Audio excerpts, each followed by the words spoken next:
একদিকে রয়েছে FIFA ranking এর 183 নম্বর অবস্থানে থাকা বাংলাদেশ ফুটবল টিম, অন্যদিকে রয়েছে 136 নম্বর অবস্থানে থাকা ইন্ডিয়া ফুটবল টিম। কিন্তু আপনি কি জানেন বর্তমান সময়ে এই দুই দেশের মধ্যে কে সবচেয়ে বেশি ভালো ফুটবল খেলে? কেউ বলে বাংলাদেশ বর্তমানে ভালো ফুটবল খেলে, আবার কেউ কেউ বলে ইন্ডিয়া বাংলাদেশের চাইতেও অনেক বেশি ভালো ফুটবল খেলে। কারণ ইন্ডিয়া বাংলাদেশের চাইতে ফিফা র্যাঙ্কিং এ 47 ধাপ এগিয়ে রয়েছে। কিন্তু সত্যি কি ইন্ডিয়া বাংলাদেশের চাইতেও ভালো ফুটবল খেলে? তা জানতে হলে আজকের ভিডিওটি না টেনে সম্পূর্ণ দেখতে থাকুন। আজকের ভিডিওতে আমরা দেখতে চলেছি বাংলাদেশ এবং ভারত এই দুই দেশের মাঝে ফুটবলে বর্তমানে কে সবচেয়ে শক্তিশালী। কিছুদিন আগেও বাংলাদেশের চাইতে ভারত ফুটবল টিমের অবস্থা এতটাই শক্তিশালী ছিল যে বরাবরের মতোই ভারত বাংলাদেশকে হারিয়ে দিত।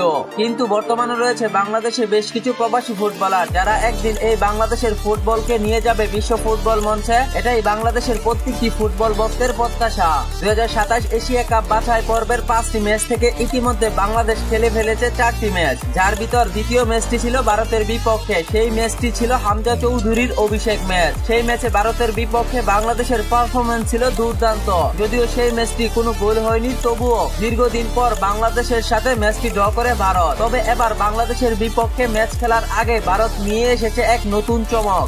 দর্শক, বলছিলাম অস্ট্রেলিয়া জাতীয় ফুটবল দলে খেলা প্রবাসী ফুটবলারকে নিয়ে এসেছে ইন্ডিয়া ফুটবল ফেডারেশন। তাহলে কি এবার বাংলাদেশের চাইতেও শক্তিশালী ফুটবল টিম নিয়ে বাংলাদেশের বিপক্ষে মাঠে নামবে ভারত, নাকি ভারতকে হারিয়ে নতুন এক ইতিহাস গড়বে বাংলাদেশ? এই বিষয়ে আপনি কি মনে করেন অবশ্যই কমেন্টে জানিয়ে রাখুন। 2027 এশিয়া কাপ বাছাই পর্বের 5টি ম্যাচ থেকে ইতিমধ্যে 4টি ম্যাচ খেলে ফেলেছে বাংলাদেশ, যার মধ্যে 2টি ম্যাচ ড্র করেছে এবং 2টি ম্যাচ হেরেছে। অন্যদিকে ভারতও এশিয়া কাপ বাছাই পর্বের 4টি ম্যাচ খেলে ফেলেছে, যার মধ্যে 2টি ম্যাচ ড্র করেছে এবং 2টি ম্যাচ হেরেছে।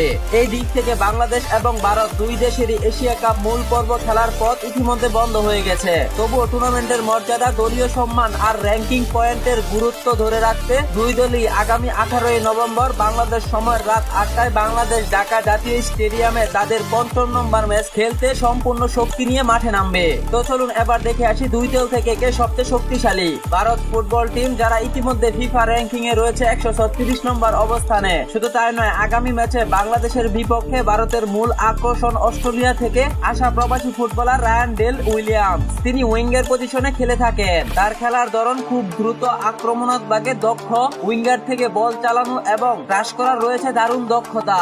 আন্তর্জাতিক ক্যারিয়ারে তিনি অস্ট্রেলিয়া অনূর্ধ্ব-20 এবং অনূর্ধ্ব-23 দলে খেলেছেন। 2013 সালে ফিফা অনূর্ধ্ব-20 বিশ্বকাপে অংশগ্রহণ নিয়েছিলেন এই ফুটবলার। তাছাড়া অস্ট্রেলিয়া সিনিয়র দলে 2019 সালে দক্ষিণ কোরিয়ার বিপক্ষে ফ্রেন্ডলি ম্যাচও খেলেছেন এই উইলিয়ামস। রায়ান উইলিয়ামসের বর্তমান মার্কেট ভ্যালু প্রায় $3 লক্ষ।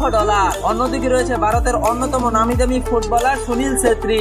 যদিও সুনীল ছেত্রী আন্তর্জাতিক ফুটবল থেকে অবসর নিয়েছিলেন, কিন্তু এশিয়া কাপ বাছাই পর্বের দ্বিতীয় ম্যাচটি বাংলাদেশের বিপক্ষে খেলার আগে সুনীল ছেত্রীকে আবারও জাতীয় দলে ভিড়িয়েছিলেন ভারত ফুটবল ফেডারেশন। সুনীল ছেত্রীর বর্তমান মার্কেট ভ্যালু প্রায় $2 মিলিয়ন।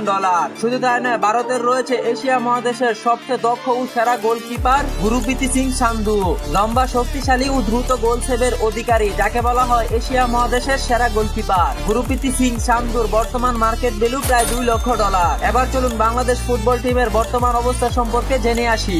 আপনাদেরকে বলে রাখি, যেহেতু বাংলাদেশের ঘরের মাটিতেই অনুষ্ঠিত হবে এই ম্যাচটি, তাই অনেকটাই শক্তি নিয়ে খেলতে পারবে বাংলাদেশের ফুটবলাররা। তো গত 11 নভেম্বর নেপালের বিপক্ষে বাংলাদেশের ফুটবল খেলা দেখে হতভম্ব হয়ে গিয়েছে বাংলাদেশ ফুটবল ভক্তরা। কিন্তু সেই ম্যাচে হামজা চৌধুরীর পারফরমেন্স ছিল দুর্দান্ত।